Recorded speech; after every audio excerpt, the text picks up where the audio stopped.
আসসালামু আলাইকুম। Option tree framework টিউটোরিয়ালে আপনাদেরকে স্বাগতম। গত পর্বে আমি দেখাইছিলাম আপনাদেরকে মেটাবক্সের মাধ্যমে কিভাবে গ্যালারি ডাইনামিক করা যায়। এই পর্বে আমি আপনাদেরকে দেখাবো যে মেটাবক্সের মাধ্যমে কিভাবে অন অফ অপশনটা টাইপটা ইউজ করা যায়, যেমন যে কোনো সেকশনকে অন অফ করা যায়। সেটাই তো যেমন আপনি যে কোনো কাস্টম পোস্টে ইউজ করতে পারবেন, যেমন এই স্লাইডারটা ডাইনামিক করার জন্য যদি চান যে ইমেজ সেটে ফিচার ইমেজ আসবে, আর এটা দিব বা দিব না বা অন্যরকম কন্ডিশনাল যে কোনো কিছুই, বা রিড মোড থাকবে থাকবে না, এরকমভাবে আপনারা অন অফ করে নিতে পারবেন। তো আমি এই পর্বতে একটা পেজ টেমপ্লেট ক্রিয়েট করছি, যে টেমপ্লেটটার নাম হচ্ছে গ্যালারি।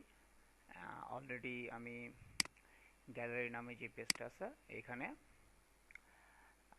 কিছু কন্টেন্ট দিয়ে রাখছি, যে এখানে কিছু কন্টেন্ট দিয়ে রাখছি।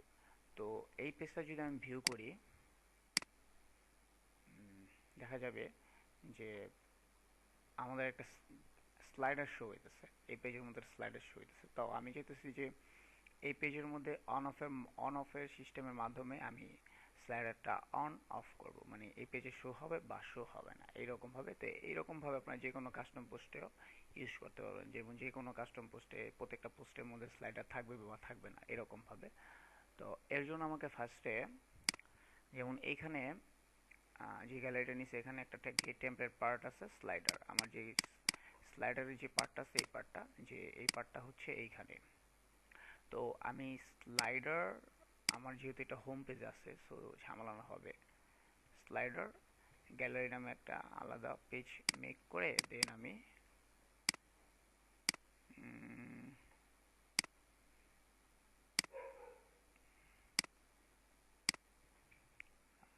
সরি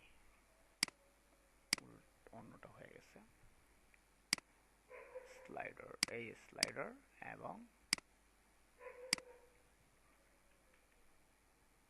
আন্ডারস্কোর গ্যালারি, এই টেমপ্লেটটা। সো রিলোড দেই, হ্যাঁ চলে আসছে।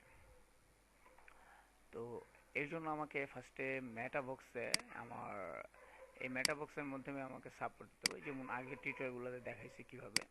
সো এখানে দেওয়ার জন্য আমাকে ফার্স্টে লেভেল অন অফ দিলাম, দেন আইডি নিলাম অন অফ অপশন, টাইপ দিলাম অন অফ, ঠিক আছে, এখানে ডিসক্রিপশন দেওয়া যাবে, আর এসটিডিটি অন রাখলাম। সো এখন যদি আমি এটাকে, আমার এই পেজটাকে আপডেট দিই,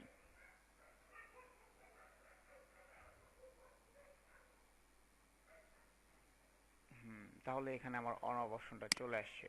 এখন এইটাকে আমি ডাইনামিক করে দেব, যে যাতে করে আমার এই পেজে আমি যখন খুশি তখন স্লাইডার অনও করতে পারবো, অফ করতে পারবো। তো ডাইনামিক করার জন্য আমাকে ফার্স্টে আমার এই যে যেখানে যে কন্টেন্ট আছে, এটা যেখানে আছে এটাতে এইখানে আমার ডাইনামিক করতে হবে। তো এর জন্য আমাকে একটা ভ্যালু নিয়ে আসতে হবে, যে ভ্যালুটা হচ্ছে আমার মেটাবক্সের ভ্যালু, যে এইখানে আইডিটা অন অফ অপশন, এখানে হলো আমার আইডি, এটা হচ্ছে অন অফ অপশন। আমাকে এখানে ফাইল নেমটা দিতে হবে, যে আমার যে ক্যাড টেমপ্লেট পার্ট ছিল ওইটা অফ করে আমি এখানে ভ্যালু দিব। কোনটা আমার ভ্যালু, এই যে ভ্যালু, এই ভ্যালু আইডিটা কি হবে, অন অফ অপশন। আমি অ্যাকচুয়ালি অন রেখে দিয়েছি। গ্যাট টেমপ্লেট পার্টটার নাম কি হবে, স্লাইডার গ্যালারি। এখন যদি রিলোড দিই আমি, আমার এটা বেসিক্যালি এটা আসি। এখন আমার এখান থেকে এটা অন আছে, আপডেট দিই,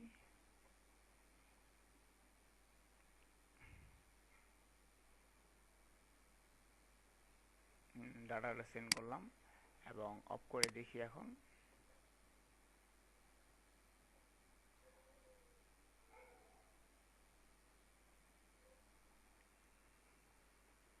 সরি, হয়তোবা কোথাও আমার ভুল হয়েছে, এই কারণে এটা যায় নাই। সো আমি একটু ভুলটা দেখি কোথায় আছে। ভ্যালু, ভ্যালু অন অপশন, এখানে আসছে যদি on default value on, default value on, কারণ এটা অন অফ করা হবে, ডিফল্ট ভ্যালু অফ থাকবে এবং এসটিডিডি অন থাকবে। এখন যদি আমি এখানে গিয়ে আপডেট দেই,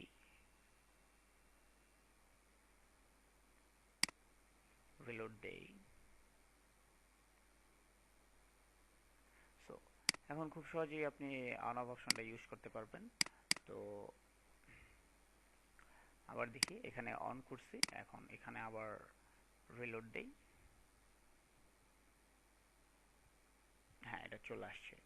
সো এইভাবে আপনাকে অন অফ অপশনটা ডাইনামিক করতে পারবেন আপনারা সবাই। তো আমার এখানে যেটা করতে হবে ফার্স্টে, যে আপনার 100% শিওর হতে হবে যে এটা if post the while if post আর হোয়াইল পোস্ট হ্যাভ পোস্ট মধ্যে আছে এবং ইন্ড হোয়াইল ইন্ড ইফ এর মাঝ এর মধ্যেই আছে। তো এর মধ্যে থাকলে এটা মেটাবক্স সাপোর্ট করবে, মেটাবক্স সাপোর্ট করবে। এবং এই আমার এইখানে যে টাইপটা আছে এখানে দিতে হবে level on of, ID on of option, type থাকবে অন অফ এবং এসটিডি অন থাকবে।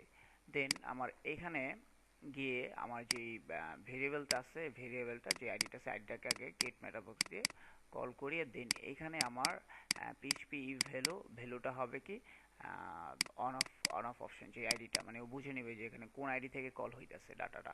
দেন এখানে gate template part slider gallery, so এটার মাধ্যমে আপনার এখানে অন অফ হবে।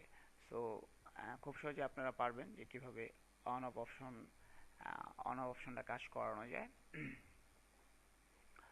তো আপনাদের যদি আরও অন্য কোনো, যেমন আরও অন্য কোনো কিছু হেল্প লাগলে, যেমন আরও অনেক টাইপ আসছে বা নতুন আপডেট আসছে, আর আমি অনেক দিন পর এই টিউটোরিয়ালটা বানাইলাম, সিরিজটা আলাই ফেলছিলাম আর অনেক দিন পর এক নাগারে অনেক দিন করছিলাম, তো এই কারণে আর কি তখন ছিল ইমেজটা ছিল করার জন্য। এখন হয়তো অনেক দিন পর করছি, অনেক ভুলও হইতেছে, বাট অনেক দিন পর হাত দেওয়া হয়েছে, তো এই কারণে হয়তোবা।